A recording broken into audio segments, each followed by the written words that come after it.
Hi and hello again. I'm back for another off days. This time we are going to Dubai. This was May of last year, 2024. Medyo pa-summer na nito sa Dubai, kaya yung mga dinala nating mga damit ay light lang. Yung flight natin ay May 12 ng 9:20 p.m. Then nagland tayo ng May 13, 6:35 p.m. Dubai time. Ang travel time natin ay 13 hours and 15 minutes and yung airline natin is United Airlines. Also, kumuha ako ng visa prior dito sa flight ko. Online ko na lang siya per NASES and through a travel agency. Mabilis lang naman yung application and ilang days lang din na-approve na yung visa ko. Meron akong friend dito sa Dubai na imi-meet ko din and we've been friends since high school and siya na rin yung magiging tour guide natin dito. Pagdating ko sa immigration, mabilis lang din naman, walang masyadong question. After kong magpa-money exchange, dumiretso na ako sa may metro station nila. I also got a metro card. Hindi na ako nag-Uber or nag-taxi kasi yung hotel ko ay malapit lang sa metro station. Walking distance lang siya. Located yung hotel ko around Al Rica Station. Yung metro station nila ay madali lang i-follow yung instruction, very straightforward. Although nung time na nandyan ako, medyo congested lahat ng station kasi ito yung time nakakatapos lang ng severe flooding and nagkaroon talaga ng disruption, especially sa mga metro station nila. Pagkadating ko sa hotel, hinantay ko lang yung friend ko na dumating, tapos lumabas kami and nag-dinner, then bumili lang din ako ng konting toiletries, tapos naglakad-lakad lang kami along Al Rica. Parang na-feel ko dito na nasa Pilipinas lang ako, sobrang very homey nung feeling.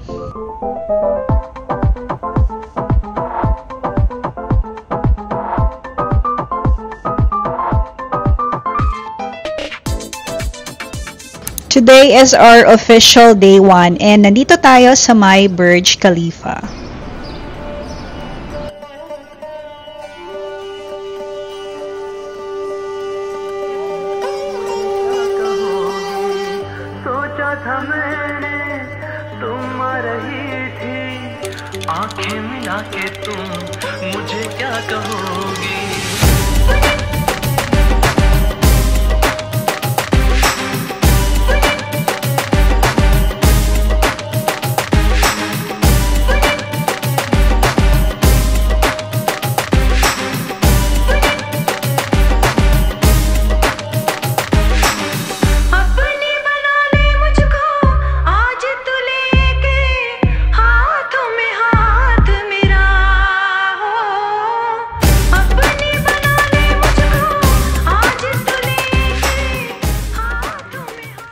After namin na-explore yung labas ng Burj Khalifa, pumasok kami dito sa isa sa mga biggest shopping malls in the world. Yun yung Dubai Mall. And sa loob ng Dubai Mall, makikita mo tong fountain na merong mga jumping swimmers figures. Sa sobrang laki ng mall, hindi kaya ng isang oras para i-explore lang yung buong mall itself. Feeling ko isang araw. Andito din yung Dubai Aquarium na kahit sa labas lang, may enjoy mo yung mga underwater creatures.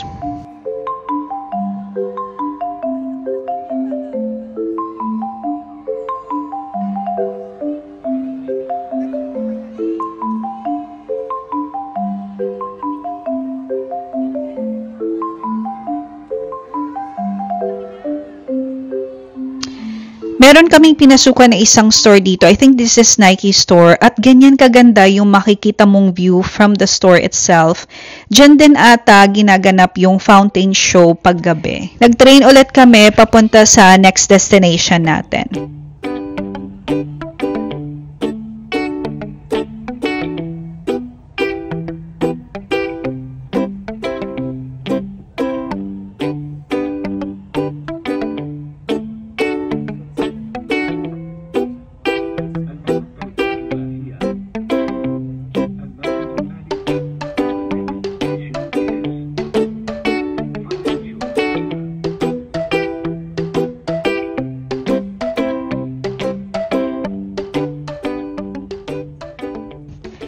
Nandito na tayo sa Museum of the Future.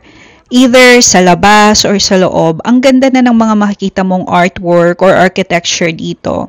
Hindi na kami pumasok sa museum, pero kung gusto nyong mag-explore at experience mismo kung ano yung mga nandun sa bawat floor ng museum, kailangan mong bumili ng ticket in advance kasi ang sabi dun sa nabasa ko, mabilis daw maubos yung mga ticket nila.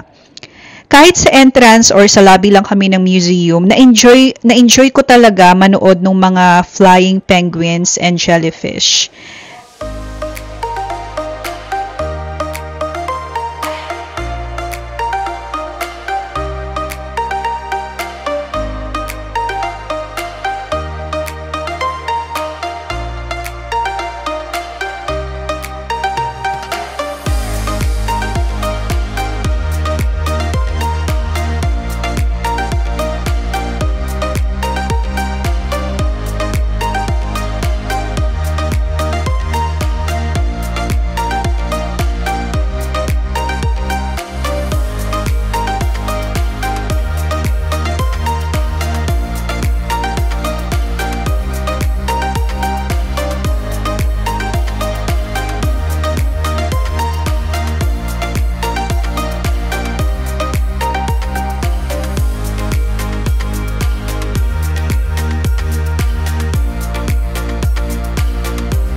Hindi pa naka-record. last. المحطة الأخيرة لهذا القطار هي سنتر بوينت. المحطة القادمة هي MAX. The final destination of this train is Center Point. The next station is MAX.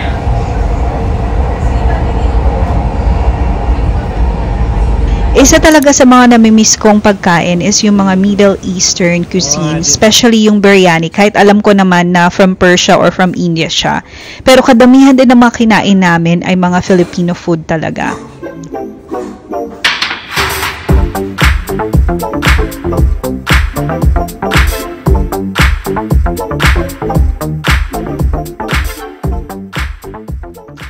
Before kami umuwi, naisipan namin na dumaan at magpagabi na lang dito sa may Dubai Creek Harbor. Magandang area to para makita nyo yung Dubai skyline.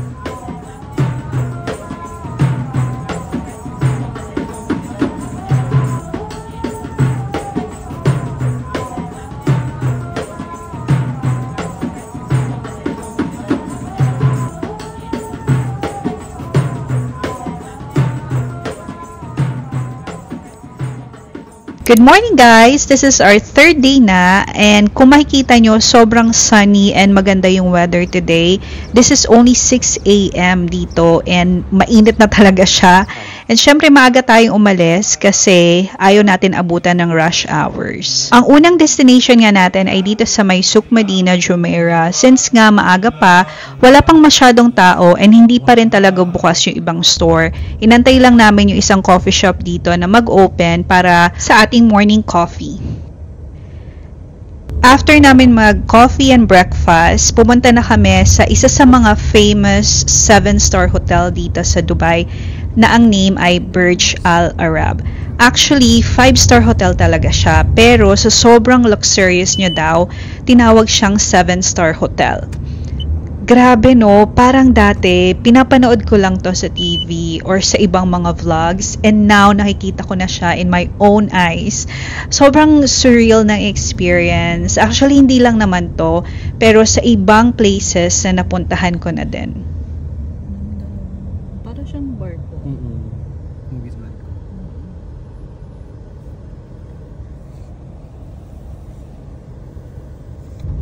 Sabi ng ate mong prita nitong kasama ni Herbert. Wala ring internet. Nagkapareho pa yung dalawang magkaibigan. After namin kumuha ng napakaraming pictures doon and kumuha ng videos for our dance steps, dumiretso na tayo dito sa next destination natin. Kung nakikita nyo, nakatsinelas na ako dyan and meron na akong band-aid kasi yung sapatos na sinuot ko, hindi siya komportable at the same time, ang init niya talaga sa paa. So, no choice ako kundi bumili ng tsinelas na yan. Good choice naman siya kasi nakahinga yung paa ko and nakapaglakad ako ng mabuti. Itong area kung nasan tayo is part ng Palm Jumeirah. Ang tawag dito is the view at the Palm.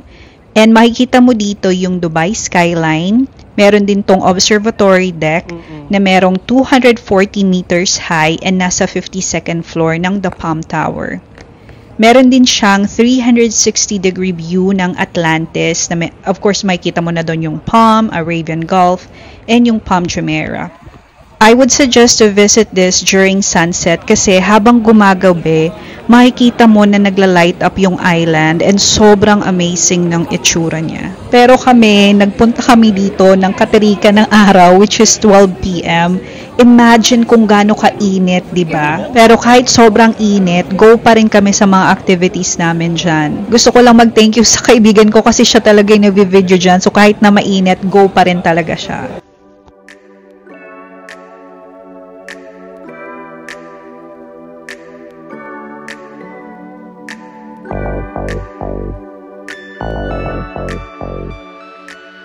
Thank you so much, everyone. Please have a seat. Hey. وأنا كنت أحاول أن أدمج البحر وكانوا يضحكون والآن كثيرا ما أصطحبهم إلى مشروع النهضة والمبادرة في البحر. دعونا نتحاور ونفكر في المستقبل ليكون لدينا جميعا رؤية واضحة. فدعونا نخوض معا معركة التنمية وليكن that can be found in the Arab world. This is the incredible story of how the island that captured the world's imagination rose from the sea. Welcome to the view at the Palm. From warm, shallow waters lapping at the coastline of the Gulf.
Sasakay naman tayo ng monorail going to our next destination.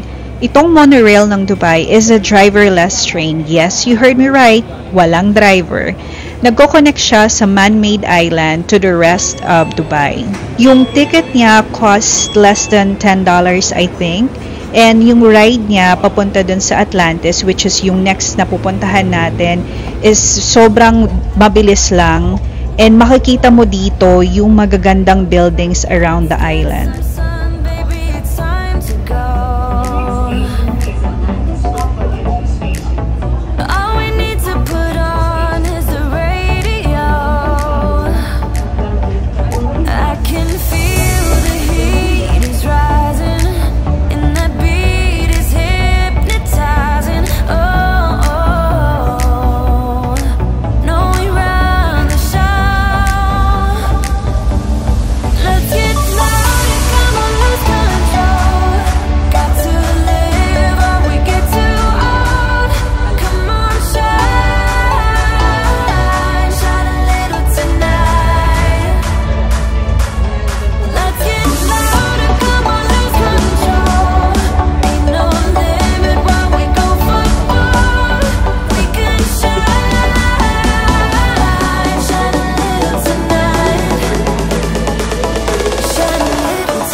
Nandito na tayo sa may Atlantis The Palm. Meron siyang unique pink color kung nakita nyo kanina.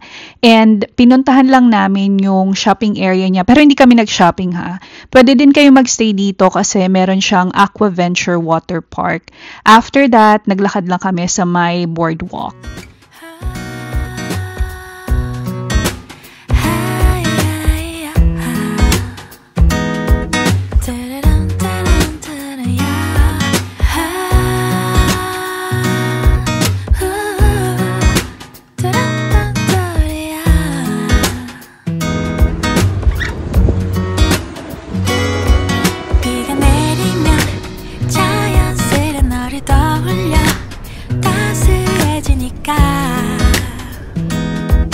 Don't know how I can explain. 하루 종일 네 생각에 간절해 낯설어. 나 왜 이런 걸까? You're the cure to all my pains. 널 좋아하나 봐. 널 사랑하나 봐. 이제는 더 이상은 숨길 수 없잖아. 내일 더 안아줄 거야, 안아줄 거야. We're meant to be, you can't deny. 내일 더 다가갈 거야, 사랑해줄 거야. You're my sunshine after rain. Diba, sa kainitan ng araw, nakuha pa talaga naming maglakad dun sa boardwalk. Yung boardwalk pala na yon has 11-kilometer long na scenic path. Perfect siya for walking, jogging, or cycling. Pero I think it would be better na pupunta kayo doon or maglalakad kayo doon pag calmer na yung weather. Also, pag ganun yung weather na sobrang init, make sure na well-hydrated ka talaga, iinom ng water, and make sure na you put sunscreen. Kahit naman hindi sobrang init, put sunscreen every day. Sobrang congested pa rin talaga ng mga station na kahit pumila ka, uunahan ka pa rin, and minsan hindi ka makakasakay kung hindi ka nila itutulak. Naalala ko tuloy yung mga train experiences ko sa Philippines, yung tipong magkakapalitan na kayo ng mukha nung katabi mo kasi sobrang sikip ng train namin. Kaya nag-decide kami nung kaibigan ko na daanan na lang yung Dubai Expo and magpagabi para less yung crowd sa metro, which turns out to be a good idea. Kasi nakaka-mesmerize talaga yung place. Wala na nga siyang flag. Kasi jumulan kasi di ba nagbagyo? Oo. Feeling ko nabasa tapos nakarawa.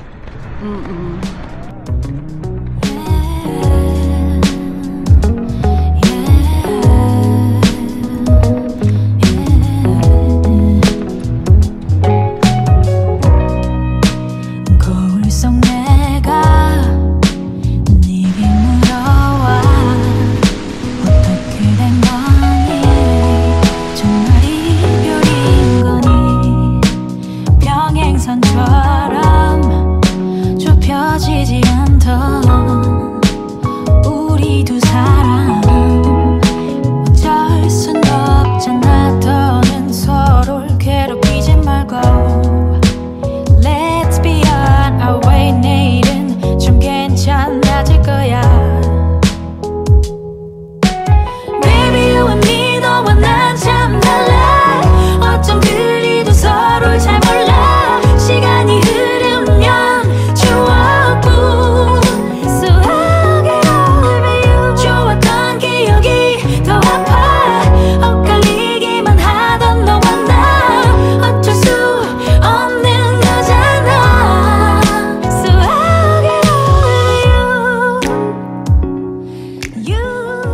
sobrang namangha talaga ako sa area na to. Napakaganda ng place, especially yung mga show na may mga colorful lights talaga. Ito palang Dubai Expo, ginawa siya for the 2020 World Expo. First time kong makapunta sa mga ganitong expo and grabe talaga. Nakakainggit na may mga ganito silang napakagandang attractions. Wow!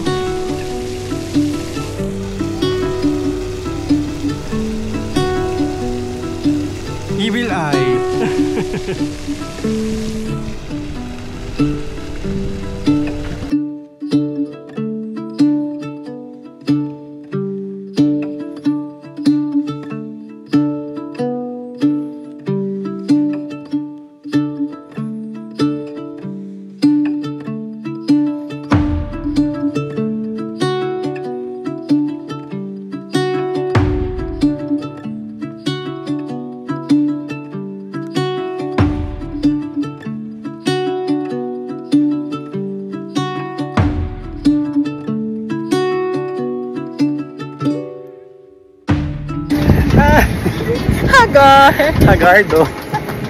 Agardo Versosa. Talagang nag-ano pa kami, dito nag-round trip pa kami kasi terrible daw yung metro. Hindi may makasakay. So,